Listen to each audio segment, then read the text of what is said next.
Dito tayo ngayon sa Graceland. Bale, tingnan natin dyan kung may DIY pa.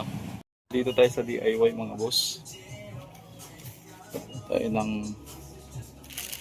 So, meron na ata ko nito. So, ito. Ano number to? Number 2mm 60. Wala bang ibang ano? 60 ang rate niya. So hanap tayo ng ano 100. Pero 60 ata to.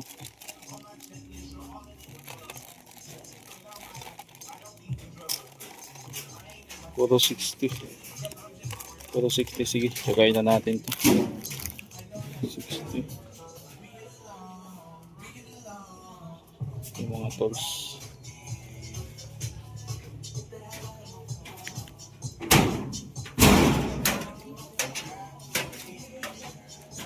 Kabila. Ay, wala na mga tools dito.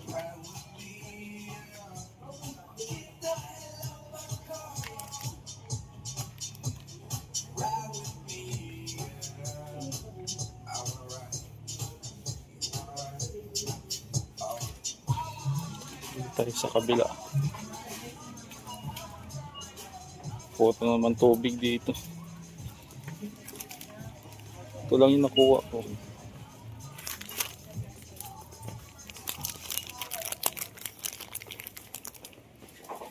Langis. Wipe out. Wipe out. Tapos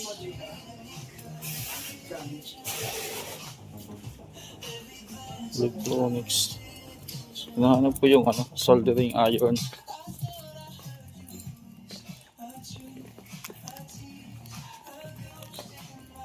Wala ba? Magkano ba ito? Mamaya na. Diyan. Dito kasi may brush.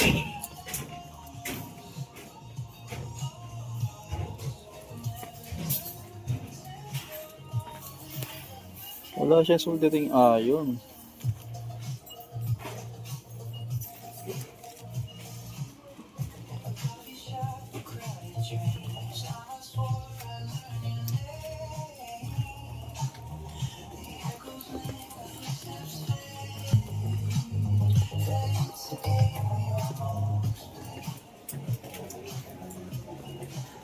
Hardware. So ito lang talaga hardware niya. Epoxy. Magkano pa dito? Kuha tayo nito. Sige, isa.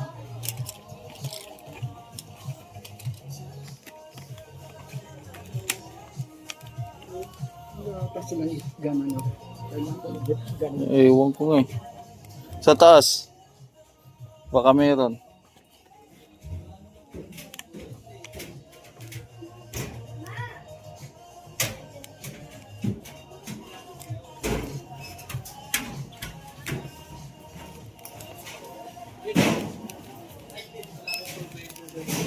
Electrical. Ay, ito electrical. Baka dyan dito.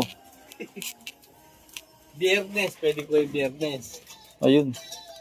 May glue gun. Ito yung soldering iron nila. Sadya natin dito soldering iron. Ay, laki naman. 60 watts.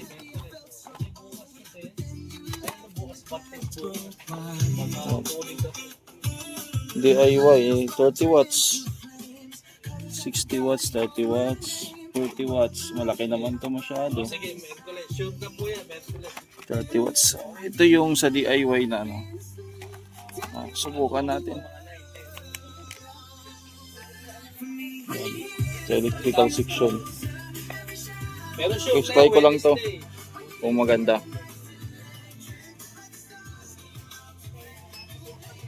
Ayan. So wala na. Nakuha na natin yung sadya natin. Ito. Pwede Gcash? Hindi na tayo. Abang na lang tayo ng jeep dito. Yan. Kung magsasara na rin, sarado na rin pala yung ibang ano dito. Ibang store. Pag ganitong oras, madalang na yun. Swertihan kung may jeep na dadaan. Gabing-gabi na. May paggawaan din dito sa harapan ko. Yan.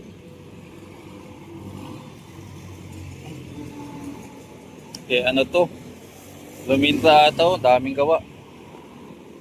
Ayan mga boss, bali kagabi dumaan tayo ng Mr. DIY. So susubukan natin yung soldering iron. Pero may mga sinama na rin akong bibilhin na gamit or binili ko na gamit para dito sa pag-repair natin.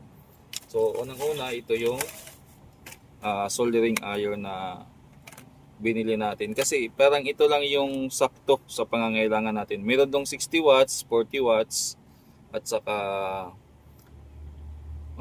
parang pare-pareho lang 60 watts. Kaya lang ang problema ng 40 watts, gusto ko sana 40 watts, kaya lang ang laki ng ng tip niya, laki ng dulo. So sa line of repair ko, kailangan ko ng medyo matulis, pero hindi naman necessarily matulis na matulis. Pwede na to. So subukan lang natin kung magandang klase ba yung Mr. DIY soldering iron. Ngayon, nabili natin yan ng ayan o, soldering iron na 30 watts, 114. So mura siya.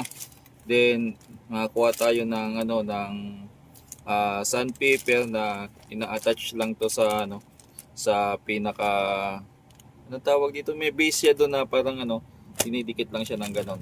So nakikita nyo to sa mga repair ko.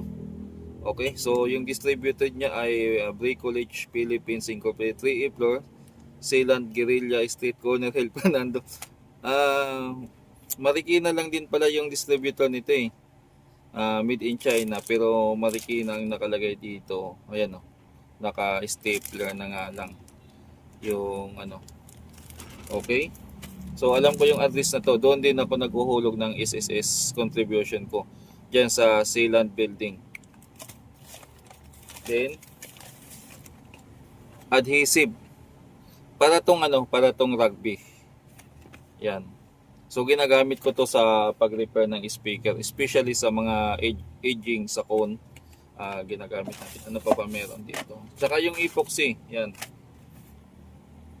Yung Pioneer na plus 5 epoxy ay ang price dito sa lugar namin ay 150 na. Actually kakabili ko lang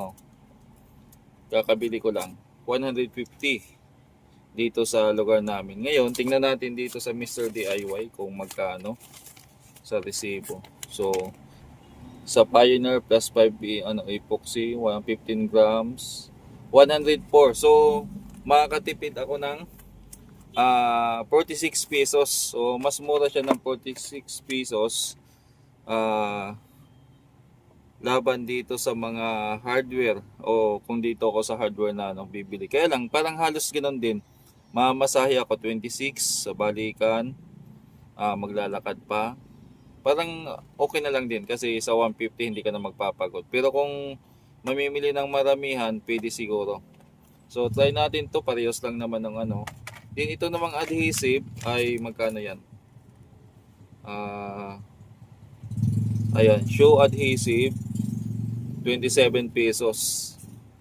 Tapos ito namang Velcro sandpaper na number 60. So naghahanap ako ng grit niya na 100, wala. So ito na. Ang price naman niya ay 45. So bali ang binayaran ko sa DIY ay 290. Ngayon, punta na tayo dito sa Mr. DIY soldering iron. Nga pala, may mga nagtatanong ng palinis ko, Lucky ang brand ng lacquer thinner. Ayan.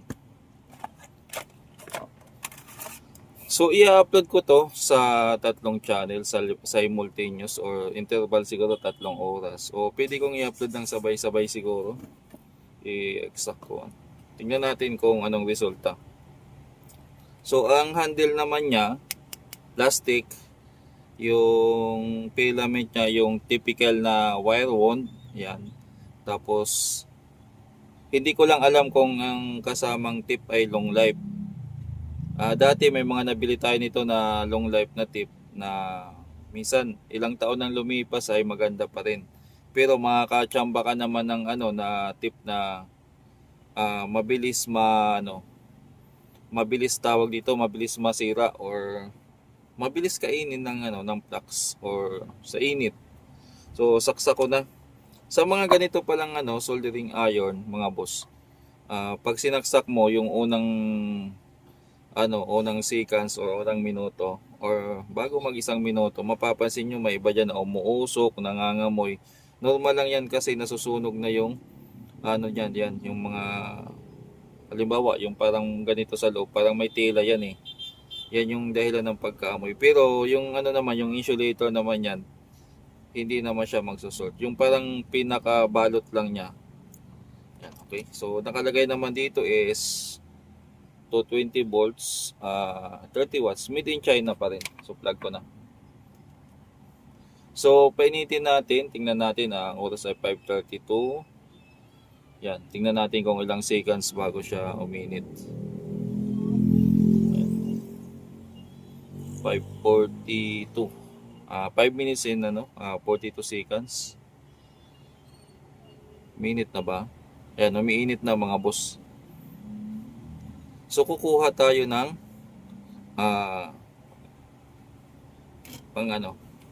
kumpara dito, mas kasi ito mas ito naman yung panghinang ko na to, okay to. Problema lang naman nito kaya ang napansin ko lang dito or ang pinaka dissatisfaction ko na dito kasi masyadong matakaw sa lid kasi gawa ng yung pinaka side niya na umiinit o yung ay itong buong part na to. So pag naghihinang ako, kung konti lang hihinangin ko, kakainin din niya, kalat din dito. So malaking lid ang kakain. So ito tingnan natin, baka hanggang dito lang din yung pwede niyang pwede niyang paghinangan o yung pinaka covered ng coating niya. So ayan, naamoy ko na yung parang nasusunog.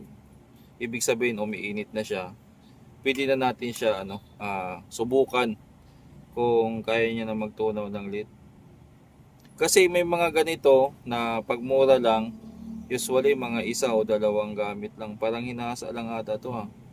So ang problema nito mga boss, kung hindi talaga maganda ang tip, mabilis siya mapudpud. May iba nito na encounter ko, hindi naman sa DIY. Kumbaga, yung mga nabibili dati na 60 pesos. Dati mga boss, mayroong mga soldering iron, 50 pesos, 60 pesos. Isang gamitan mo lang, tapos next na gamit mo ay puputok na, hindi nagagana, masisira na siya. So ito naman ay napapalitan din naman siya ng filament na mas matibay at saka yung tip. So tingnan lang natin kung gaano katagal to gagamitin ko. Mapapansin nyo umuusok na. Parang umuusok na yung niya. Ibig sabihin umiinit na siya. So hindi lang ata halata dito.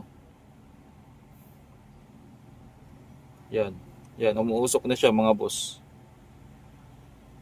Ayan. So iwan ko lang kung kita dito sa camera. Yan, parang may usok na siya kung titingnan nyo ng maigi. Yan, i-zoom natin.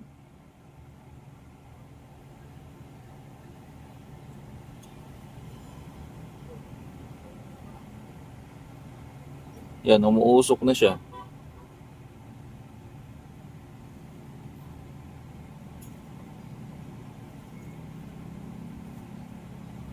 So tingnan natin kung kaya ng yung test natin na okay na yung tipong.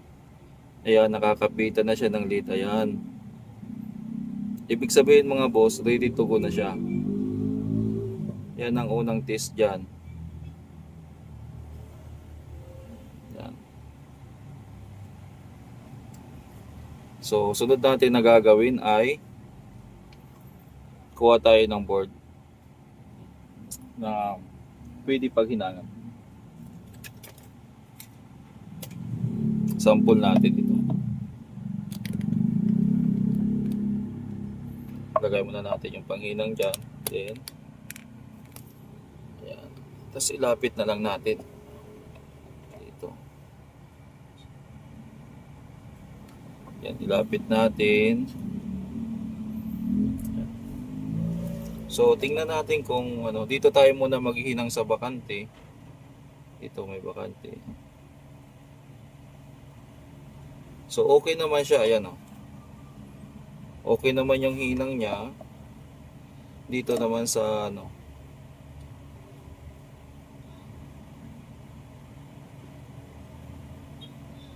So, ito kasi may lead siya na hilaw o may dating lead. So, okay naman. Ayan o. Maganda naman yung hinang niya. Ayan, umuusok na dito yung yan, pinaka-filament niya.